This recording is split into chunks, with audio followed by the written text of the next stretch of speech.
नमस्कार दोस्तों, स्वागत करते हैं आप सभी का हमारे YouTube चैनल IQ मेंटर में। दोस्तों आज दिनांक है 25 जुलाई 2020 और लेकर के हाजिर है हम आपके फिर से नए करंट अफेयर आज के जो आपके परीक्षा के दृष्टिकोण से बहुत ज़्यादा महत्वपूर्ण होने वाले हैं। उसके पहले एक ज़रूरी सूचना हम आपको दे दें कि उत्तर प्रदेश सरकार ने यूपी पुलिस को लेकर के, लेखपाल को लेकर के और टीचिंग एग्ज़ाम्स को लेकर के हरी झंडी दे दी है। तो कमर कस लीजिए, बहुत भारी मात्रा में वैकेंसीज आने वाली है। हमारे साथ जुड़ जाइए, हम पूरे कोर्स को कम्प्लीटली आपका कवर कराने वाले हैं फ्री ऑफ कॉस्ट, बिना किसी पेड कोर्सेस के। सब कुछ हम आपको उसमें कवर कराएंगे। चलिए बिना बकवास के आज हम शुरू करते हैं। पहला हमारा कहता है क्वेश्चन, किस राज्य ने गोधन न्याय योजना की शुरुआत की है? तो वो है छत्तीसगढ़। देन नेक्स्ट हमारा कहता है कि माइक्रो फाइनेंस इंस्टीट्यूशन नेटवर्क ने किसको अपना नया मुख्य कार्यकारी अधिकारी और निदेशक नियुक्त किया है? तो वो है आलोक मिश्रा को। देन नेक्स्ट आता है हमारा, किस देश ने स्वतंत्र रूप से अपने पहले मंगल मिशन ताइवेन 1 का सफल लॉन्च किया है? तो वो है चाइना, यानी कि चीन। इसका नाम है तियानवेन 1। ओके दोस्तों, नेक्स्ट हम आगे बढ़ते हैं। प्रवासी रोजगार ऐप किसने लॉन्च किया है? तो ये लॉन्च करने वाले हैं Sonu Sood. Then next question हमारा कहता है कि विश्व व्यापार संगठन यानी कि WTO World Trade Organization General counselling ने किस मध्य एशियाई देश का 25वां ऑब्जर्वर का दर्जा दिए जाने की घोषणा की है? तो वो है तुर्कमेनिस्तान। देन आगे बढ़ते हैं दोस्तों, हाल ही में प्रसारण दिवस कब मनाया जाता है? तो प्रसारण दिवस 23 जुलाई को मनाया जाता है, नेशनल ब्रॉडकास्टिंग डे 23 जुलाई। Then question number next is, अंतर्राष्ट्रीय औषधगठबंधन फ्रेमवर्क समझौते पर हस्ताक्षर करने वाला 87वां देश कौन सा है? International solar alliance. तो ये है निकारागुआ। देन बढ़ते हैं आगे दोस्तों, किस राज्य में भारतीय नौसेना का सबसे बड़ा और सौर ऊर्जा संयंत्र शुरू हुआ है? तो वो है केरल में। ठीक है। देन नेक्स्ट हम लोग अगले क्वेश्चन की तरफ हम लोग बढ़ते हैं। हाल ही में प्रधानमंत्री मोदी ने किस राज्य में जल पूर्ति परियोजनाओं की आधारशिला रखी है? तो वो है मणिपुर में उन्होंने रखी है। देन बढ़ते हैं आगे, कहता है हाल ही में किस देश ने मंगल के लिए अपना पहला स्वतंत्र मिशन तियानवेन 1 लॉन्च किया है? तो ये हो चुका है चीन में।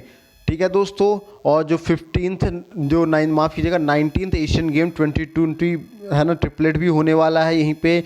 विंटर ओलंपिक्स 2022 भी चीन कराने वाला है और 2022 का एशियन पैरा गेम्स भी यानी फीफी भी चाइना में लॉन्च होने वाला है। और नई डिजिटल करेंसी जो चाइना ने लॉन्च की है वो DC और EP है।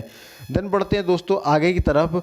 हाल ही में नई दिल्ली में वृक्षारोपण अभियान का शुभारंभ किसने किया है? तो अमित शाह ने किया है। फिर नेक्स्ट क्वेश्चन है, हाल ही में एनी रॉस का निधन हुआ है, वो कौन थी? तो वो एक गायिका थी। फिर हाल ही में किस IAS अधिकारी को ब्रिक्स मानद सलाहकार के रूप में नियुक्त किया गया है? तो उनका नाम है टीना धाबी। देन क्वेश्चन नंबर 7 हमारा कहता है, हाल ही में किस राज्य सरकार ने स्वयं सहायता समूहों की मदद के लिए अमूल के साथ समझौता किया है? तो वो है आंध्र प्रदेश। देन हाल ही में किस राज्य सरकार ने कोविड-19 के लिए स्वपरीक्षण प्रणाली शुरू करने की घोषणा की है? तो वो है Uttar Pradesh. The next question की तरफ हम बढ़ते हैं। कहता है हाल ही में किस एम्स ने कोविड-19 रोगियों को ट्रैक करने के लिए स्मार्ट रिस्ट बैंड लॉन्च किया है? तो वो है नागपुर। देन हाल ही में MFIN का नया CEO किसे नियुक्त किया गया है? तो वो है आलोक मिश्रा जी को। देन आगे बढ़ते हैं हम लोग, हाल ही में किस राज्य सरकार ने कौशल विकास के लिए IIT रोपड़ के साथ समझौता किया है? तो वो है पंजाब। हाल ही में DRDO ने कहाँ कोविड-19 परीक्षण सुविधा की स्थापना की है? तो वो है लेह में। देन बढ़ते हैं आगे की तरफ। कहता है हाल ही में एयरटेल पेमेंट बैंक ने ग्रामीण युवाओं को प्रशिक्षित करने के लिए किसके साथ समझौता किया है? तो वो NSDC के साथ समझौता किया है। हाल ही में किस बैंक ने इंस्टा क्लिक सेविंग अकाउंट या instant click savings account launch किया है? तो वो है BOB यानी कि बैंक ऑफ बड़ौदा। देन बढ़ते हैं अगले क्वेश्चन की तरफ। हाल ही में किस देश की महिला क्रिकेटर श्रीपाली वीराकोडी ने सेना सेवानिवृत्ति की घोषणा की है? तो वो है श्रीलंका। अब दोस्तों कुछ राष्ट्रीय एवं अंतर्राष्ट्रीय घटनाक्रम के बारे में जान लेते हैं 25 जुलाई 2020 के, जो आपके परीक्षा के दृष्टिकोण से ये भी बहुत ज़्यादा महत्वपूर्ण होने वाला है। तो चलिए शुरू करते हैं। पहला क्वेश्चन हमारा कहता है, हाल ही में किस देश के द्वारा मंगल ग्रह के लिए स्वतंत्र प्रोब लॉन्च किया गया है? तो वो है आंसर नंबर सी, चाइना।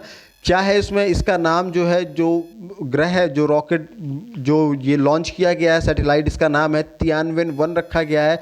इसका जो प्रक्षेपण होगा वो हैनान द्वीप से किया जाएगा और इसे लैंग मार्च 5 रॉकेट के माध्यम से प्रक्षेपित किया गया। अगर चीन की बात की है तो चीन में जो चीन की राजधानी है वो बीजिंग है। यहाँ की मुद्रा जो है रेनिमी है और राष्ट्रपति यहाँ के शी जिनपिंग है और इसे एशिया का मरीज भी कहा जाता है। क्या कहा जाता है दोस्तों? एशिया का मरीज भी कहा जाता है। यह क्षेत्रफल के अनुसार विश्व का तीसरा सबसे बड़ा देश है। जनसंख्या के अनुसार विश्व का पहला सबसे बड़ा देश है। जनसंख्या के अनुसार विश्व में सर्वाधिक एंथ्रासाइट कोयला चीन में मिलता है। चावल, सब्जी और फूल उत्पादन के लिए भी चीन विश्व में प्रथम स्थान पर है और रेशम मार्ग यानी कि सिल्क रूट चीन को यूरोप से जुड़ा करती है और चाइना ने 1959 में तिब्बत पर अधिकार कर लिया था और चीन के शंघाई शहर को एशिया का मैनचेस्टर भी कहा जाता है। तो बढ़ते हैं दोस्तों आगे की तरफ। कहता है हमारा नेक्स्ट क्वेश्चन हमारा कहता है कि हाल ही में श्रीमती विराट कोहली ने अंतर्राष्ट्रीय क्रिकेट से संन्यास की घोषणा की है। वो किस देश की महिला है? तो वो है आपकी श्रीलंका की महिला। उन्होंने 89वीं एक दिवसीय व 58 T20 अंतर्राष्ट्रीय मैच खेला है और 2014 में एशियाई खेलों में कांस्य पदक जीतने वाली श्रीलंकाई टीम की हिस्सा थी। अब श्रीलंका की बात हुई है तो श्रीलंका का ये रहा झंडा जो आप अपने स्क्रीन पे आप अपने देख पा रहे हैं। श्रीलंका का ये रहा झंडा, ठीक है। श्रीलंका की राजधानी की बात अगर हम लोग करें तो वो है जयवर्धने पुरे कुट्टे। ये श्रीलंका की राजधानी है। यहाँ की अगर मुद्रा की हम बात करें तो मुद्रा श्रीलंकाई रुपया। प्रधानमंत्री का नाम है महिंदा राजपक्षे और राष्ट्रपति का नाम है गोटाबया राजपक्षे। 4 जनवरी 1948 को ब्रिटेन से आज़ाद हुआ और सबसे बड़ी बात, यह चाय का निर्यातक देश है और इसे हिंद महासागर का मोती भी कहते हैं। एलिफेंटा दर्रा जाफना को श्रीलंका की मुख्य भूमि से अलग करता है। श्रीलंका की सबसे लंबी नदी महाबली गंगा है जिसकी लंबाई 335 किलोमीटर है। देन बढ़ते हैं दोस्तों अपने आगे की तरफ। क्वेश्चन नंबर 3 हमारा कहता है कि हाल ही में किस राज्य सरकार के द्वारा स्व परीक्षण प्रणाली शुरू की जाएगी? तो वो सही है उत्तर प्रदेश। देन इस प्रणाली के तहत क्या होगा कि कोई भी जाकर के खुद का कोविड-19 परीक्षण कर सकता है। और उत्तर प्रदेश की बात की गई तो जो परीक्षा के दृष्टिकोण से दोस्तों बहुत बार पूछा गया है। उत्तर प्रदेश का राजकीय पशु का नाम है बारहसिंघा, पक्षी का नाम कहें तो सॉरस क्रेन है और राजधानी की बात करें तो लखनऊ है और मुख्यमंत्री उत्तर प्रदेश के श्री योगी आदित्यनाथ जी हैं और राज्यपाल यहाँ की श्रीमती आनंदीबेन पटेल है और यहाँ का जो हाई कोर्ट है वो इलाहाबाद में है और दुधवा राष्ट्रीय उद्यान उत्तर प्रदेश में है। देन बढ़ते हैं आगे की तरफ। किस राज्य ने भारतीय नौसेना अकादमी के 3 मेगावाट का सौर ऊर्जा संयंत्र लगाया गया है? तो वो है केरल में। केरल एक एझिमाला में स्थित भारतीय नौसेना अकादमी के 3 मेगावाट का सौर ऊर्जा संयंत्र लगाया गया है। केरल की बात की गई तो उसको थोड़ा सा देखते हैं। यहाँ केरल के राजकीय पशु का नाम है भारतीय हाथी। एक बार दोस्तों मैं इसका रंग बदल देता हूँ आपके कलर का।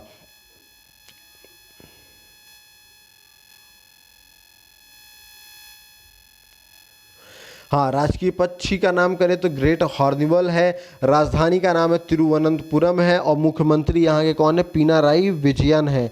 और वहीं राज्यपाल की बात करें तो आरिफ मोहम्मद खान है और राष्ट्रीय उद्यान की अगर बात करें यहाँ पे केरल में तो अनामुडी शोला राष्ट्रीय उद्यान है। वहीं अराविकुलम नेशनल पार्क है, मैथिकेटन नेशनल पार्क है, पद्मादम शोला नेशनल पार्क भी यहाँ पे उपस्थित है। उसके अलावा पेरियार नेशनल पार्क है और साइलेंट वैली नेशनल पार्क है या जिसको हम शांत घाटी के नाम से भी जानते हैं। द नेक्स्ट क्वेश्चन की तरफ हम बढ़ते हैं। किस मंत्रालय के द्वारा महिला अधिकारियों को भारतीय सेना में स्थायी कमीशन देने के लिए औपचारिक रूप से मंजूरी दी गई है? तो वो है रक्षा मंत्रालय की तरफ से। देन नेक्स्ट क्वेश्चन है कि किस मंत्रालय के द्वारा भारत के अध्ययन कार्यक्रम के तहत पहली बार इंडिया स्कॉलिस्टिक असिस्टेंट टेस्ट यानी कि इंडिया सेट 2020 का आयोजन किया गया है? तो मानव संसाधन विकास मंत्रालय के द्वारा किया गया है। इसके तहत तो होगा क्या? इसके तहत Mauritius, Nepal, Bhutan, Uganda, Bangladesh, Indonesia, Zambia, Kenya, Sri Lanka के लगभग 5000 उम्मीदवार 22 जुलाई 2020 को परीक्षा में शामिल हुए हैं। यह परीक्षा राष्ट्रीय परीक्षण एजेंसी के द्वारा ऑनलाइन आयोजित की गई थी। देन बढ़ते हैं दोस्तों आगे। कहता है हाल ही में किस राज्य के बिगुल गांव का नाम बदलकर रंगबत्ती बिलुंग रखा गया है? तो वो है ऑप्शन नंबर सी, उड़ीसा। प्रसिद्ध उड़ीसा लोकगीत है रंगबत्ती। इसकी लोकप्रियता के कारण इस गांव का नाम रंगबत्ती बिलुंग रखा गया है। इस गीत के गीतकार है मित्रा भानु गौटिया, जिन्हें उड़ीसा राज्य संगीत नाटक अकादमी सम्मान से सम्मानित किया जा चुका है। उड़ीसा की बात की है तो इसकी राजधानी है भुवनेश्वर। यहाँ के मुख्यमंत्री का नाम है नवीन पटनायक, राज्यपाल है गणेशी लाल, और कटक है यहाँ पे चावल अनुसंधान केंद्र कटक में। उसके बाद राउरकेला है यहाँ पे, राउरकेला जहाँ पे इस्पात का उद्योग है। और वहीं व्हीलर द्वीप का नाम बदलकर APJ अब्दुल कलाम द्वीप रखा गया है। ये एक मिसाइल परीक्षण केंद्र भी है। और चांदीपुर की बात करें तो चांदीपुर यहाँ पे मिसाइल परीक्षण केंद्र है। और कोंकण मतलब यहाँ के सूर्य मंदिर है, जो कि नरसिम्हदेव के द्वारा बनाया गया था। और कोरपुट की बात करें, कोरपुट में हमारा एल्युमिनियम उद्योग बहुत पाया जाता है। और सिमलीपाल राष्ट्रीय उद्यान है यहाँ पे। उसके अलावा भितरकनिका राष्ट्रीय उद्यान है। और चिल्का झील उड़ीसा झील में है, उड़ीसा में है, माफ़ कीजिएगा। फिर कहता है हाल ही में BRICS chamber of members and industry young leader की संचालन समिति के मानद सलाहकार के रूप में किसे नियुक्त किया गया है? तो वो टीना ढाबी को नियुक्त किया गया है। आप जानते हैं IAS टॉपर है। IAS टीना ढाबी ने ब्रिक्स मानद सलाहकार के रूप में नियुक्त किया गया है। इनकी नियुक्ति 20 से 23 के लिए किया गया है। वर्तमान में टीना ढाबी राजस्थान के भीलवाड़ा में उप विभागीय अधिकारी के रूप में तैनात हैं। देन क्वेश्चन नंबर 9 नेक्स्ट हमारा कहता है कि हाल ही में किस वैज्ञानिक को नेशनल अवार्ड फॉर एक्सीलेंस से सम्मानित किया गया है? तो वो है कन्नन वॉरियन को किया गया है। कन्नन वॉरियन कोयम्बटूर के हैं और पेड़ पौधों के वैज्ञानिक हैं।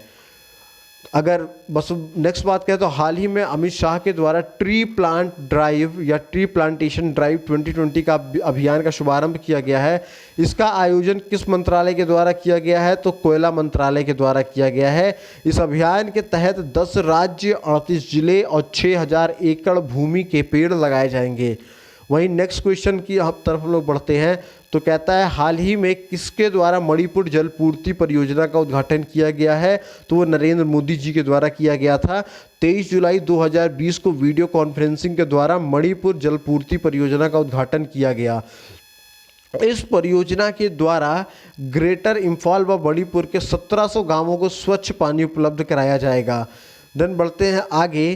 कहता है कि हाल ही में भारत के किस मोबाइल नेटवर्क कंपनी को अमेरिका द्वारा क्लीन टेलीकॉम की सूचीबद्ध किया गया? तो वो रिलायंस जियो है। चीनी दूरसंचार निर्माता हुआवी के खिलाफ अंतर्राष्ट्रीय अभियान को तेज करते हुए अमेरिकी विदेश मंत्री माइक पॉम्पियो ने रिलायंस जियो को हुवेबी के उपकरण का उपयोग नहीं करने के लिए स्वच्छ नेटवर्क घोषित किया है। इसे बीजिंग का खुफिया घुसपैठ पर सुरक्षित रखता है। तो दोस्तों ये थे आज के कुछ महत्वपूर्ण करंट अफेयर, है ना। इस तरीके से हम डेली आपके लिए करंट अफेयर लेकर के आते हैं। और आपको हम फिर से बता दें एक बार कि लेखपाल के लिए, पुलिस के लिए और जो टीचिंग एग्ज़ाम है, टीचिंग एग्ज़ाम को लेकर के हमने शुरू तो कर ही दिया है। लेखपाल और पुलिस के लिए भी हम बैच को शुरू करने जा रहे हैं। इसके अलावा हम सीटेट, जो आपका सीटेट होने वाला है, सेंट्रल टीचर एलिजिबिलिटी टेस्ट 2020, इस सीटेट को लेकर के हमने प्रैक्टिस सेशन भी स्टार्ट कर दिया है, जो डे बाय डे आपको सुपर 60 हम करवाते हैं। सुपर 60 में क्या होता है कि टॉप 60 क्वेश्चन हम सेलेक्ट करते हैं, जिसका सोर्स होता है आपका प्रीवियस ईयर क्वेश्चन पेपर। उस previous year question paper plus जो मोस्ट इंपॉर्टेंट क्वेश्चन पेपर है वो सोर्स हुआ करता है। इसके माध्यम से हमसे कराते हैं। तो जुड़िए आप हमारे साथ, हमारे चैनल साथ, अधिक से अधिक लोगों को भी जोड़िए। बहुत मज़ा आने वाला है। अपनी तैयारी को एक नेक्स्ट लेवल पर ले जाइए। वीडियो पसंद आ गई हो तो उसे लाइक कर दे, शेयर कर दे, सब्सक्राइब कर दे। अपना ध्यान रखें। अलविदा दोस्तों।